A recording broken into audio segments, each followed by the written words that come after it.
Bien-aimés dans le Seigneur, frères et sœurs, bonjour. Que le Seigneur vous bénisse. Je vous remercie pour le temps ainsi que l'attention que vous allez accorder à notre message d'aujourd'hui. Aujourd'hui, j'aimerais bien réfléchir ensemble avec vous, bien évidemment, à la lumière des Écritures, sur les prophètes ainsi que les miracles. Vous serez d'accord avec moi que quand vous observez l'Église, vous allez vous rendre compte que beaucoup de gens qui, hier, s'est nommé pasteurs, évangélistes, aujourd'hui, ils ajoutent un autre titre, celui de prophète. Ceux-là qui n'étaient pas connus comme prophètes avant, aujourd'hui, ils se donnent ces titres de prophète. Pourquoi je parle de titres? Quand bien même que nous, de l'Église véritable, nous savons qu'il n'y a rien de titre, parce que quand nous lisons Éphésiens chapitre 4, à partir du verset 11, là où la Bible nous dit que le Seigneur a établi dans son Église les uns comme apôtres, les autres comme prophètes, les autres comme évangélistes, les autres comme pasteurs et enseignants. Quand nous lisons ce passage, nous comprenons qu'il s'agit bien de dons qui opèrent dans le ministère de la parole. Mais malheureusement, aujourd'hui dans l'Église, cela est pris comme des titres que les gens se donnent. Et maintenant, aujourd'hui, dans l'Église, parce que tout le monde cherche la prophétie, tout le monde cherche le miracle. En tout cas, la plupart des gens dans l'Église, ils vont pour des miracles, pour des prophéties. Et il y a des gens qui se sont improvisés prophètes, d'autres qui, comme je disais tantôt, étaient connus comme évangélistes, soit pasteurs ou encore enseignants, mais ils ajoutent à ces titres, parce qu'ils appellent ça titre, les titres de prophète. Pourquoi? Parce qu'il y a du business. Quand on se présente comme étant prophète, et la compréhension qu'ont beaucoup de gens, malheureusement, du prophète est que c'est quelqu'un qui voit des choses et c'est quelqu'un qui fait des miracles. Donc, l'Église est attirée par ça. Vous allez voir, même quand il faut organiser des séminaires dans des églises ou encore des journées de campagne, vous allez voir des titres qui impressionnent, des titres qui attirent, parce que tout tourne autour des miracles, de la manifestation de la puissance de Dieu dans tel ou tel autre domaine.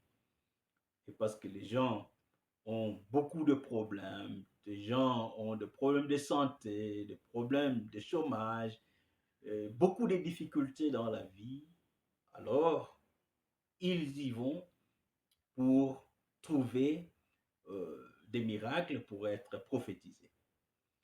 Et des gens mal intentionnés, des gens que moi j'appelle carrément des escrocs, mais derrière la Bible, des escrocs qui se servent du nom de Jésus-Christ, ils ont trouvé du business.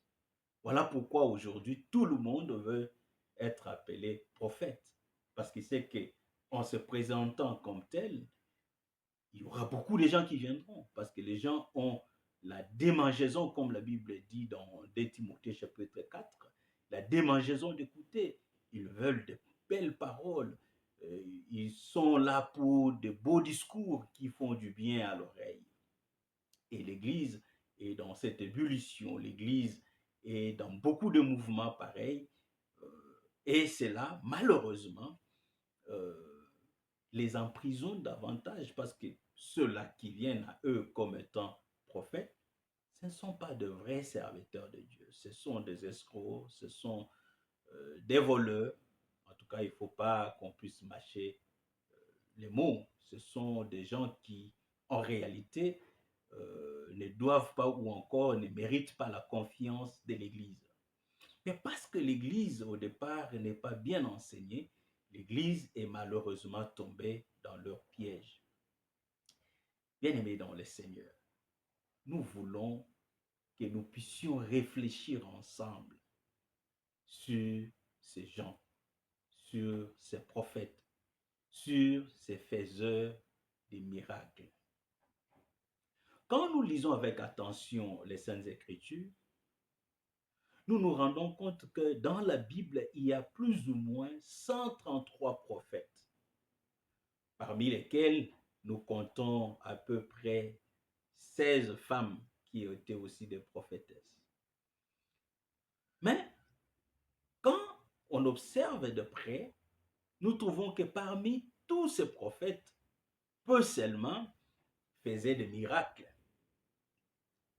Mais alors qu'aujourd'hui, quand on parle des prophètes, directement les pensées des gens ou encore la conception qu'ont beaucoup de gens dans l'Église aujourd'hui quand il s'agit des prophètes, c'est que ce sont des gens qui voient des choses, qui prédisent des choses et des gens qui font des miracles. Parce qu'ils ont besoin de miracles, ils sont à la recherche des prophètes. Et des prophètes, comme au départ, ce ne sont pas des gens établis comme tels par Dieu. Ils sont dans la magie, ils sont dans des fétiches, ils sont dans beaucoup de choses. Et les autres qui n'ont même pas touché aux fétiches pour produire ces prétendus miracles, les autres, carrément, ils sont dans la tricherie, dans la manipulation. Ils sont en train d'inventer des choses. Ils préparent, je ne sais pas moi, des choses dans le noir qu'ils viennent de présenter à l'Église comme étant des miracles, alors que ce sont des make-up, des choses, en tout cas, montées de toutes pièces. Donc, ils sont dans les mensonges. Ils sont dans la manipulation. C'est de l'escroquerie pure et simple. C'est une criminalité. Mais la réalité est qu'aujourd'hui, ces gens ont pris beaucoup de place dans le cœur de beaucoup d'enfants de Dieu. Mais quand nous prêchons, c'est parce que nous voulons, même s'il y a une seule personne qui arrive à comprendre la vérité pour sortir de leur filet, pour nous, ça nous arrange. Ce qui nous étonne, bien aimés dans le Seigneur, c'est que tout le monde est d'accord que quand, par exemple, dans un quartier, on observe qu'il y a beaucoup de voleurs qui commencent à visiter les quartiers, il y a des cas de quoi de vol, il y a des cas de braquage, il y a des cas de beaucoup de méfaits, les gens commencent à s'organiser, soit ils se disent nous devons éclairer l'avenue pour empêcher ou encore dissuader les malfaiteurs, ils vont peut-être mettre des caméras et au besoin informer la police pour que la police soit vigilante dans le but de voir s'il y a des malfaiteurs qui viennent, qu'on puisse mettre la main sur eux et les mettre hors tout état de nuire. C'est un fait normal et tout le monde est pour ça. Mais par contre, dans l'Église, qui est censé être un lieu d'assurance, de sécurité, de confort, mais nous nous rendons compte qu'il y a beaucoup de malfaiteurs, beaucoup de voleurs, beaucoup d'escrocs. Et quand on se met à chercher à prendre les mesures pour empêcher ces malfaiteurs d'opérer, il y a des gens, même dans l'Église, qui ne sont pas d'accord avec cette démarche. Il y a des gens qui se mettent à défendre ces malfaiteurs. C'est là où nous comprenons que non, un travail a été fait en amont, un travail pour conditionner les esprits des enfants de Dieu et les rendre des esclaves consentants. C'est-à-dire des gens qui sont prêts à justifier les actes de leurs bourreaux, les actes de gens qui leur imposent une vie qu'ils ne sont pas censés mener.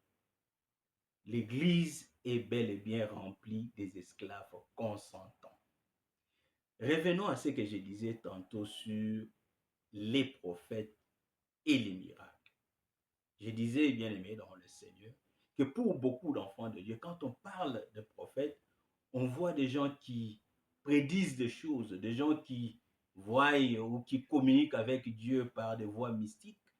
et qui après vous disent des choses concernant vos vies, concernant, je ne sais pas moi, vos familles et consorts, et des gens qui promettent des miracles et qui, entre guillemets, font des miracles. Bien que ces miracles-là, nous ne les voyons pas, ce sont de make-up, ce sont des pratiques d'escroquerie pure et simple. Mais au moins, c'est ça la conception qu'ont beaucoup de gens dans l'Église. Et maintenant, au travers de ce message, nous voulons enlever un peu l'idée selon laquelle qu'un prophète, c'est un faiseur de miracles. Bien aimé dans le Seigneur, c'est une mauvaise compréhension de ces Écritures. Quand nous observons de près, quand nous lisons les Saintes Écritures, nous nous rendons compte qu'il y a plus ou moins 133 prophètes dans la Bible, parmi lesquels il y a à peu près 16 femmes qui étaient aussi des prophétesses. Mais ce que vous allez observer, peu seulement d'entre tous ces prophètes de la Bible avaient fait des miracles. Nous pouvons citer par exemple Moïse, nous pouvons citer Élie, nous pouvons citer Élisée et peut-être quelques-uns encore. Mais la majorité de ces gens, prophètes qu'ils étaient, la majorité n'avaient pas fait de miracles. Mais d'où vient que les gens aujourd'hui, quand ils parlent des prophètes, ils voient directement les miracles? C'est parce qu'il y a eu beaucoup de manipulations de la manière dont les gens présentaient la parole de Dieu à l'Église. Les gens ont prêché des messages taillés sur mesure dans le seul but de conditionner les esprits des enfants de Dieu pour bien les manipuler. Vous allez vous rendre compte, frères et sœurs, que Moïse, par exemple, par qui Dieu avait opéré beaucoup de miracles avec la nation d'Israël. Mais quand nous lisons dans 1 Corinthiens, par exemple, le chapitre 10, nous nous rendons compte que les enfants d'Israël qui avaient vu beaucoup de miracles avec Moïse, en effet, pendant plus de 40 ans de la vie dans le désert, ces gens ne voyaient que des miracles. La manne du ciel qu'ils mangeaient chaque jour pendant 40 ans, l'eau du rocher, voyez, qui sortait par miracle. La Bible dit, ils ont traversé les déserts pendant plus de 40 ans. Leurs sandales ne s'étaient pas usées. Et beaucoup de choses. Ils ne sont pas tombés malades pendant plus de 40 ans. Et c'est un peu d'imaginer la grandeur de cette manifestation de Dieu, de la puissance de Dieu. Ces miracles-là, malheureusement, la Bible dit, les miracles n'ont pas amené les gens à la conversion. Mais Jésus-Christ, un jour, il parle avec ses frères. Il leur dit à propos de Jean-Baptiste, il dit que parmi tous ceux-là qui sont nés de la femme, il n'y a pas quelqu'un qui soit plus grand que Jean-Baptiste. Et il dit encore ailleurs, il dit, quand il pose la question, qui est-ce que vous êtes allé voir là dans le désert? Un prophète ou qui? Bien évidemment, il parlait de Jean-Baptiste. Et Jésus-Christ leur dit, en vérité, je vous dis, il était même plus qu'un prophète.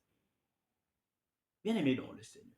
Jean-Baptiste, selon le témoignage de Jésus-Christ, il était plus qu'un prophète. Plus qu'un prophète. Et Jésus-Christ dit, parmi ceux-là qui étaient nés de la femme, personne n'était plus grand que Jean-Baptiste. C'est un sujet de réflexion, frères et sœurs.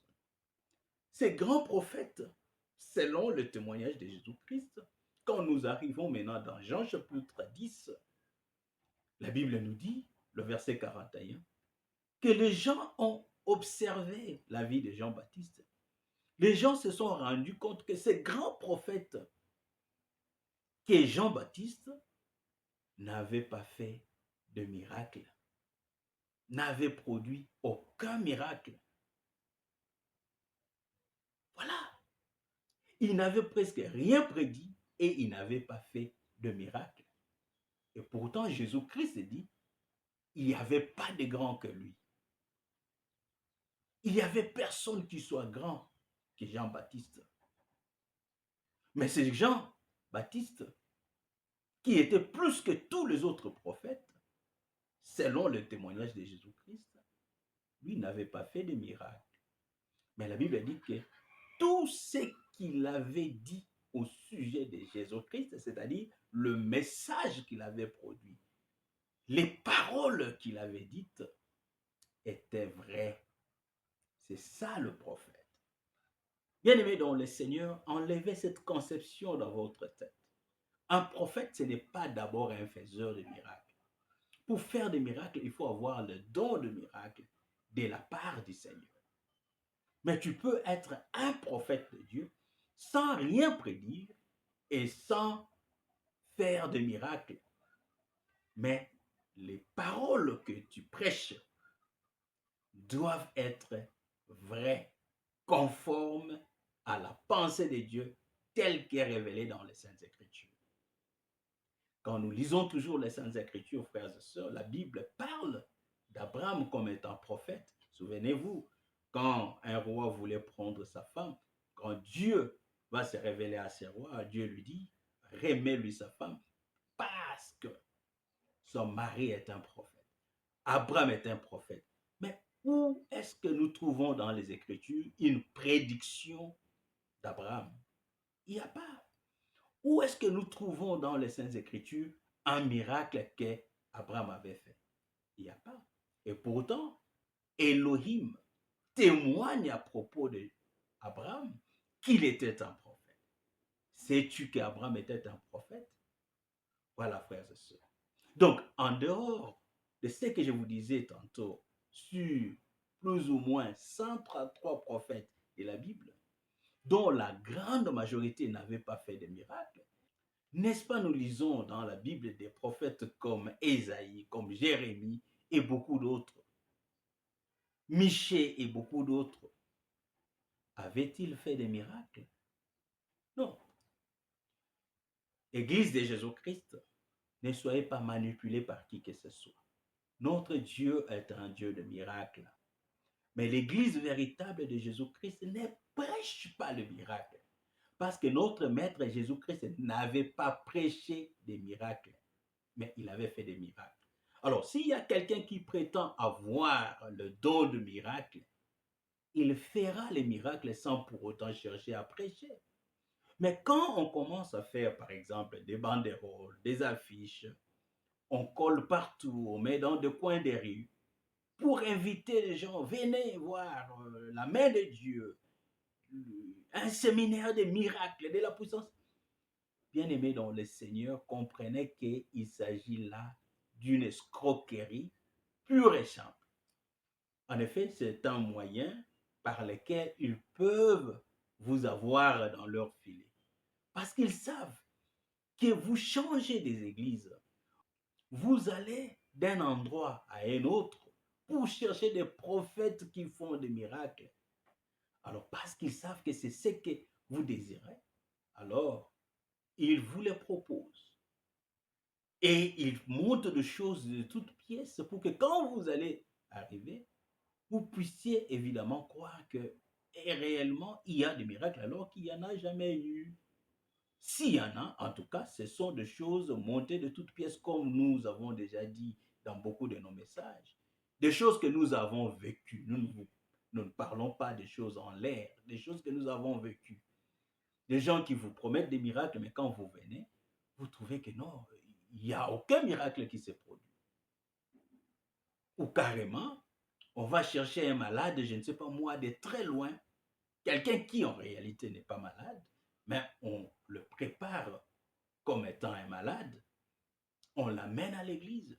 Et ce que vous allez observer, c'est que beaucoup de gens qui viennent témoigner quand il y a par exemple des séminaires là où on a promis aux gens des miracles, observez très bien, vous allez trouver que les gens qui vont témoigner que j'ai vu, soi-disant, la main de Dieu, j'étais malade, Dieu m'a guéri, il y avait ceci.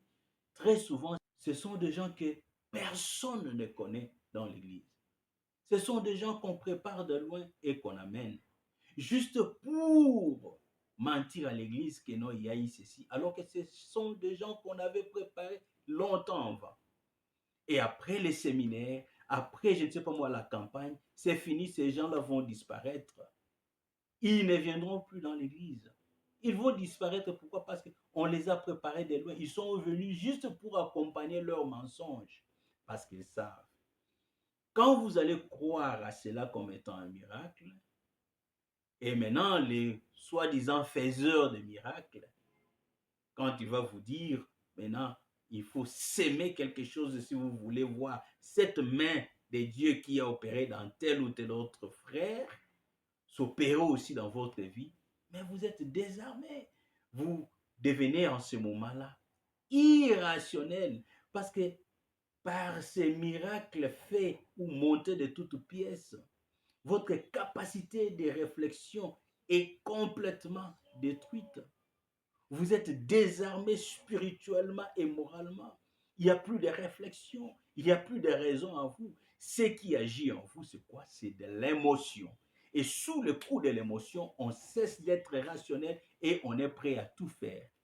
Voilà pourquoi vous faites des souscriptions, je vais donner $1000, $2000, je vais donner ceci, et les autres qui en ont sur place, ils viennent avec beaucoup de billets de banque. Pourquoi? Parce que on a conditionné l'esprit. Le diable qui travaille au travers de ces gens, il vient avec l'esprit du mensonge, avec des faux miracles. Il vous désarme et vous posez des actes. Et vous allez attendre ces miracles-là. Et pour la plupart des cas, ça ne vient pas. Bien-aimés dans le Seigneur, la Bible dit quand Dieu a créé l'homme, Dieu les a bénis. La bénédiction, c'est quoi? La bénédiction, ce n'est pas d'abord les choses matérielles. La bénédiction, c'est comme on dit en anglais, it's an empowerment to succeed, to get where you are supposed to be. C'est-à-dire que c'est une capacité ou une habilité que Dieu vous communique au travers de sa parole. Et cette habilité en vous va produire le résultat. Et chacun de nous, bien-aimés dans le Seigneur, est béni de la part de Dieu. Dieu a créé l'homme et Dieu l'a béni. Crois-tu que tu es une créature de Dieu?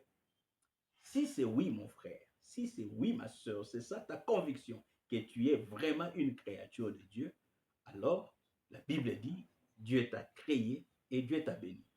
Tu n'es pas béni parce que moi, le pasteur, je l'ai dit. Je peux le dire seulement pour confirmer ce que Dieu a déjà fait. Ce n'est pas moi qui t'ai béni, mais j'atteste que la bénédiction que Dieu a libérée en toi, elle est bel et bien là. Cette bénédiction, tu en as en forme de talent, en termes d'habilité, de capacité. Et c'est à toi d'utiliser ton talent, ta capacité, les habilités que Dieu t'a données pour que ces derniers, c'est-à-dire les talents ou, je ne sais pas moi, l'habilité, la capacité que tu as déjà en toi, donnée par le Seigneur Jésus-Christ, par Elohim, quand tu vas travailler sur cette habilité, tu vas produire de l'argent. Tu vas produire, je ne sais pas moi, les succès. Tu dois produire, je ne sais pas moi, des maisons et beaucoup d'autres choses. Tu en as. Ce n'est pas le pasteur qui te bénit, c'est Dieu qui t'a béni quand il t'a créé. Je ne dis pas ici que nous ne pouvons pas prononcer les bénédictions. Nous prononçons les bénédictions, mais nos bénédictions que nous prononçons, nous respectons juste l'ainsi dit l'Éternel, ou encore nous venons confirmer l'œuvre que Dieu a faite dans votre vie. Vous comprenez, frères et sœurs? Et si nous comprenons ce principe, nous n'allons plus être ballottés à tout vent des doctrines par ceux-là qui se présentent à nous comme étant prophètes, alors qu'ils ne le sont pas en réalité. Ce sont des menteurs. Ils viennent parce que pour eux, quand ils vous disent que non, je vois, je ne sais pas moi, dans votre chambre, il y a ceci, vous êtes directement choqué, vous êtes